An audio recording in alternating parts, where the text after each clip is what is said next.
Well, thanks to the maybe 15 of you that are in here. I'm Jordan Zager. I'm with Dewey Scientific. Today I'm going to talk to you guys about how we can deliver medical quality botanical cannabis and sort of the steps we need to take as cultivators and those involved in manufacturing to actually make that work. So I think to understand this topic, it's important to look at how the FDA looks at cannabis as medicine. This is a slide straight off the FDA's website where they say there's two routes for cannabis as medicine in the eyes of the FDA. There's cannabis-derived compounds like Epidiolex. This is largely extracts from homogenized plant tissue. Or there are cannabis-related compounds like marinol and sesamet. These are synthetically produced compounds that stimulate the endocannabinoid system, but don't necessarily come from the plant itself. But there's a big problem here in that the FDA is ignoring botanical cannabis as treatment. And this is important because if you look at the history of medical cannabis dating back to 1996 here in California, the overwhelming majority of medical cannabis has been botanically derived, if not the flower itself, right? 69% of medical cannabis consumers consume smoked flower or they vaporize flower. Not to mention, vape pens are definitely not to the medical quality or purification levels of Epidiolex. The FDA is ignoring botanical cannabis as a treatment. Why is that?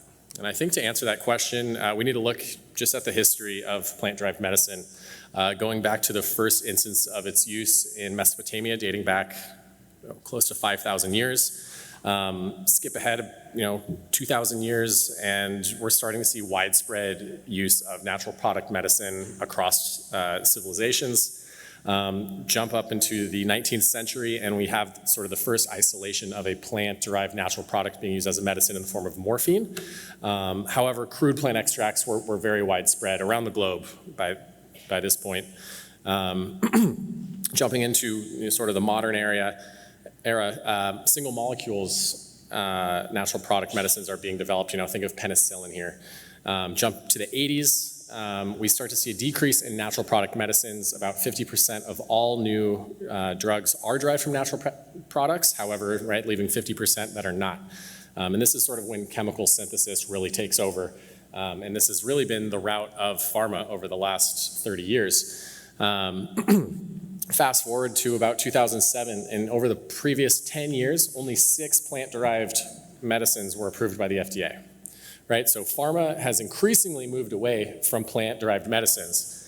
And considering cannabis is a plant, and we are here to talk about cannabis medicine, this is sort of non-congruent with how I think most of us view natural products in general. This is also evidenced by the fact that all of these pharma companies here on the left have abandoned their natural product research programs, while only a handful have actually held on to this. So why are we seeing this shift away from natural product medicines? I mean, there's really 3 confounding factors here. Well, first off, these lead compounds, the medicinally active components, are produced in incredibly small quantities in the plant. In general, it's really hard to source and harvest these natural products. You get poor yields, oftentimes leading to impractical scaling. And then not to mention, a lot of these compounds have high cytotoxicity. So it sort of renders synthetic biology applications moot if it's just killing the cells that are producing them. And then if we're relying on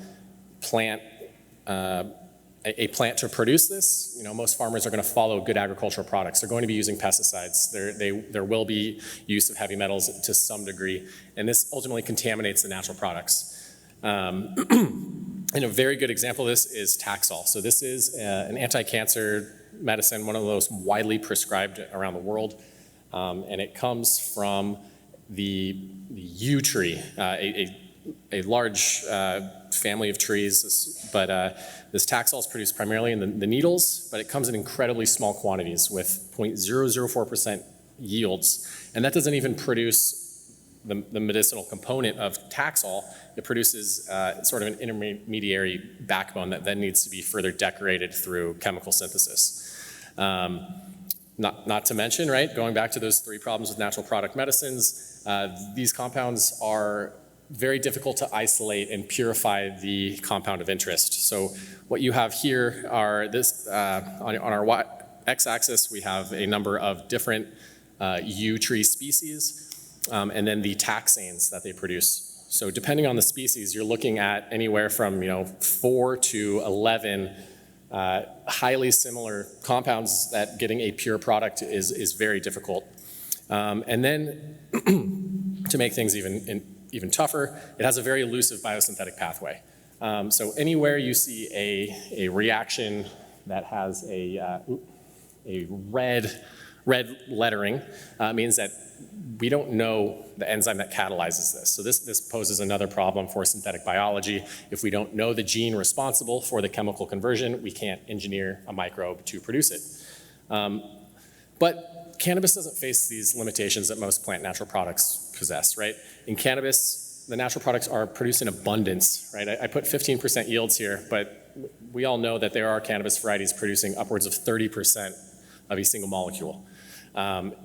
In most cannabis products, these are compounds that are very easy to isolate. You can go get pure cannabinoids online with no problem. And the biosynthetic pathway has been very well characterized. We already have yeast strains that have been engineered to produce cannabinoids. And just taking a look at the most abundant natural products in botanical cannabis, right? We have the cannabinoids, things like CBD, THC, maybe the more minor cannabinoids like the varins, and then we have terpenes. It was, last year a pretty good study came out showing that terpenes are in fact interacting with the cannabinoid system. They've shown it in a mice model. They also shown it in vitro assays. But we still have big sample variation in botanical cannabis. So what this data outlines here is we looked at the terpene and cannabinoid content of 9 commercial varieties. We applied those values of how much natural products are accumulating and we're able to visualize them. So what's important here is that cultivars generally group together, but there's still variation. So if we're considering a medicine from botanical cannabis and something we want to put into clinical trials, you have to be able to control this sample variation. And this goes back right to the FDA statement that they're ignoring botanical cannabis as a treatment, but can we change this by reducing natural product variation in the flower itself? My hypothesis is yes, we can, and we can get there by following 3 pillars. The first is genetics, right? This is very important because it drives what can possibly be made. Right? You're not going to produce the varins if you don't have the proper cannabinoid synthase involved. And the goal here is to understand natural product quality and the overall profile of any given cultivar. The second pillar is the environment, right? The environment is critical in influencing the magnitude of the compounds produced, whether it's the terpenes or the cannabinoids or maybe another class of molecules that are a little less well studied. But the overall goal here would be to reduce the variation of natural product profiles from a single genetic source in a defined environment. And that final pillar is post-harvest, right? You have to maintain the consistency of the levels of bioactive compounds during storage of the product, right? And here the goal would be to reduce variation in the profile through proper storage. So diving into that first pillar with genetics, this is the driving force of natural products. So some research that has come out is largely that the chemotype or the dominant cannabinoid that the plant produces can sort of be traced back to one of 3 geographic origins, whether it's China or Western Europe for CBD producing cannabis, largely what we classify as hemp, and as well as the THC containing varieties having 2 origins of domestication, largely in Central Asia. And what you see here with this phylogenetic tree are this is a few hundred cultivars of cannabis that were genotyped, and they fall into clusters that are sort of expectant from 3 origins of domestication. But not only that, right? We live in the genomics era. We can identify, what exactly is contributing to the natural product profile at the genetic level. So here, this is just a chromosome map of the cannabis genome and where various genes involved in cannabinoids and terpenes are located. Just because a gene may be there doesn't mean that it's turned on and working. For example, right, you might have a CBCA synthase, but if it's not active, it's not going to produce anything. And here, right, we have another phylogenetic tree. And so what this is, these are all the characterized or identified cannabinoid synthases, everything from CBD synthase to some of the enzymes involved in varin production. But what you see highlighted in blue are inactive enzymes, right? So going back to genetics are driving this. If you have an inactive THC synthase, right, you're not going to produce THC. And the same could be said with the terpenes. So far, there's been about 33 genes and proteins that have been functionally characterized, meaning we know exactly the chemistry that they perform and how they're related.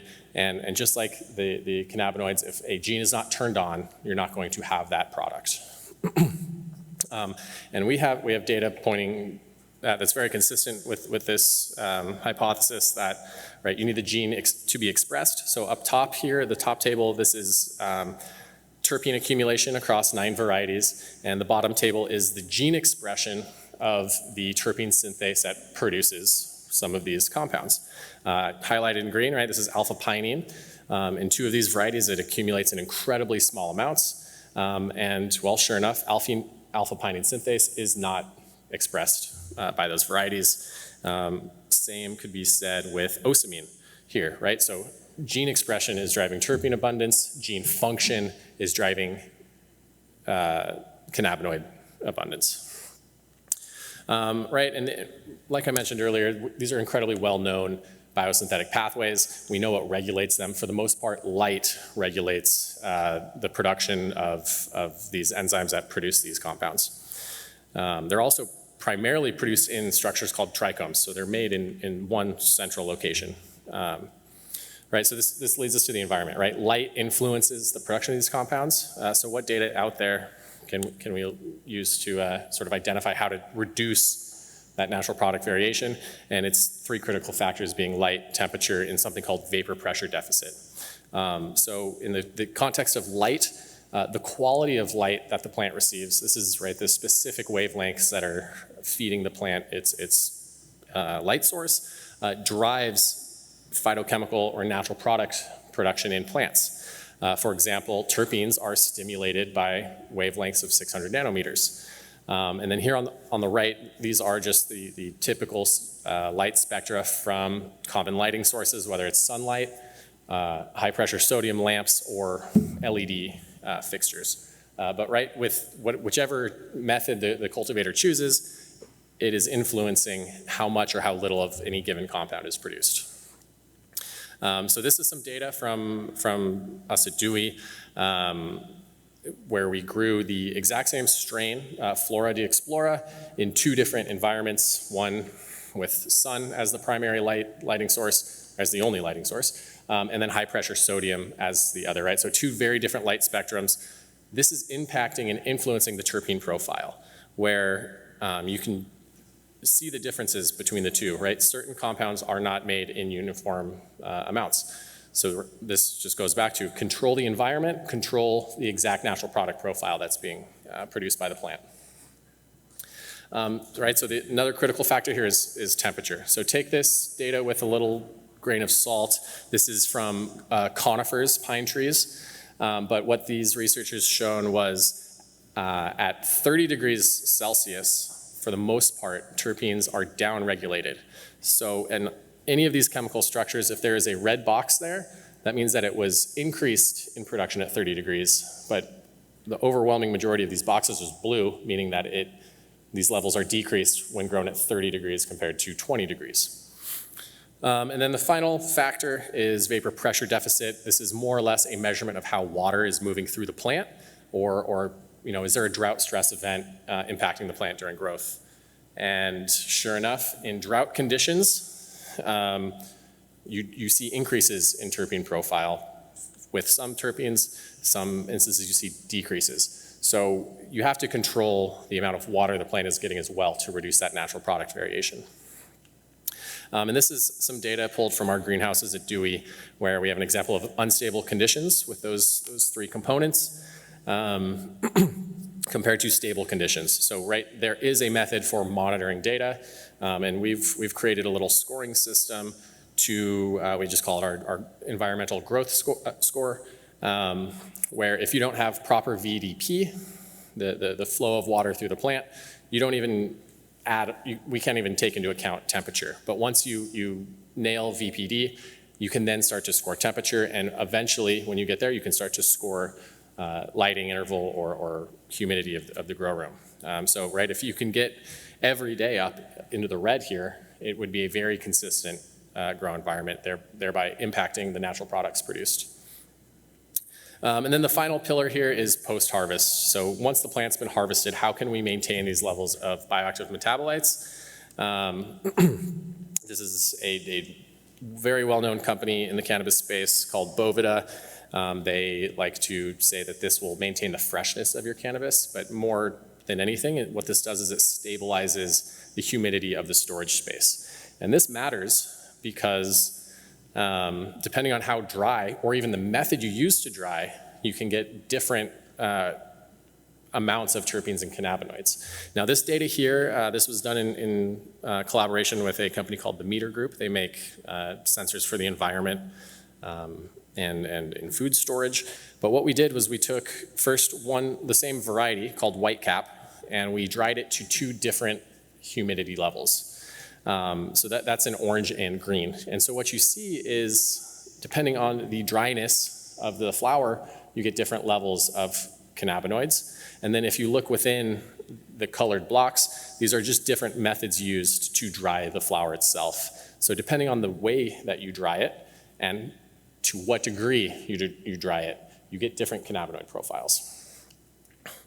So to sort of summarize all of that, right now the pharmaceutical industry and the FDA is natural product shy. And botanical cannabis is currently too variable to offer what's needed for clinical trials and actual FDA approval of medicine. However, we can overcome that by controlling the genetics that you grow, controlling the growth environment, as well as the post-harvest process. And I believe strongly that advances in technology can change these first 2 statements and get the FDA to maybe consider botanical derived cannabis as a medicine. I want to acknowledge the whole team at Dewey, as well as Connor from the Meter Group, along with the great research that sort of fit the story that I just told. And I will open up to any questions that you might have.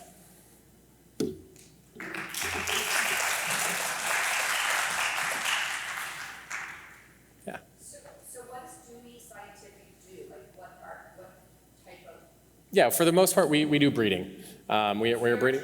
We're a genetics company, yeah. We leverage the genome to make informed and smarter breeding decisions. We don't have to grow plants up the full 12 weeks to identify a phenotype. We can do a DNA extraction at week 2 and identify, oh, this is going to be a plant that produces high amounts of osamine, for example.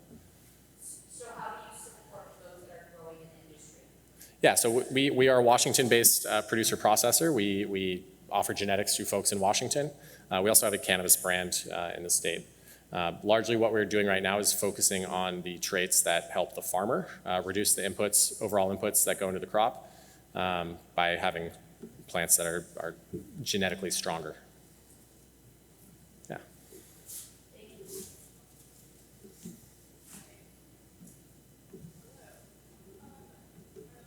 you. Yeah, the water activity, yep. Yes. Are you able to dissect that into individual cannabinoids and see if THC or CBD are affected differently by those drying techniques? Yeah, absolutely. So I actually believe that data was for THC, not total cannabinoids. But yeah, in our lab we test for 16 unique cannabinoids, so we could break that down to the exact molecule. Yeah. All right. Well, another question. There you go. Got to get on the mic. Is there any data for LED differences actually, or hydro as well? Sorry, grow media? Have you seen any data at all? Have you guys done any data on LED or hydro grows?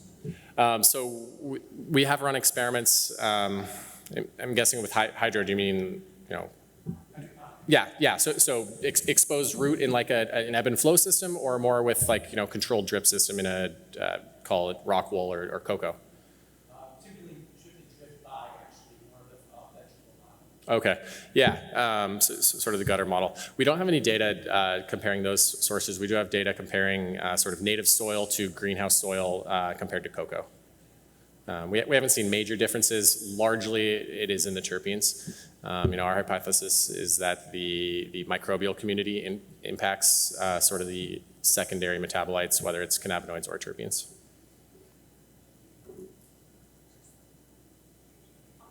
Humidity levels, what's the range? Like how tight do you have to keep that range on the humidity and the drying?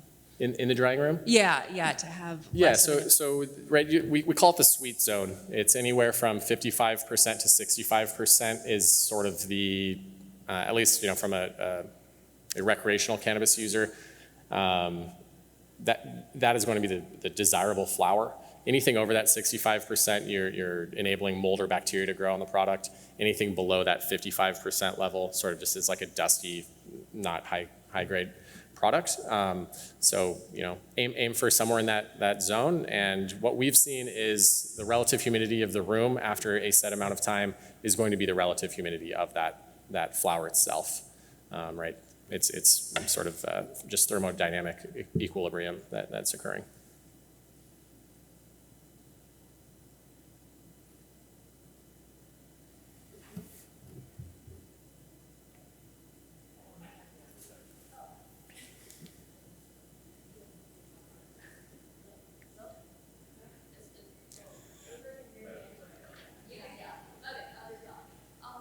Just out of curiosity, what do you look for when you try to find, I guess, a good genetics? Like, what defines good genetics? Is it like the stability of it, or is it the likelihood of it being expressed under certain conditions? Like, how do you define it? Yeah, I think number one is stability. I think when most, at least cannabis growers talk about stability, their number one concern is this cultivar going to produce male flowers on accident? Is it going to herm, thereby ruining the crop? That's the first thing to really consider. Beyond that, you know, our approach is let's make the farmer happy first. So right, we focus on traits like disease resistance, whether it's powdery mildew or other fungal molds or insects. Okay, I don't know if I'm on or not, but I think I am. So how do you deliver the genetics to your customers? Are you using tissue culture? I know you're checking DNA. Is it tissue culture? Is it clones? I mean, what is the? Yeah, primarily it's clones, and right, we're not a nursery. You know, you're not going to find a menu of 37 varieties that you can buy, you know, up to 1,000 strains of. We take a licensing approach. We'll oftentimes deliver a tray of flats, or a flat of clones to our partners. Okay, cool. Yeah. All right. Well, thank you all for listening.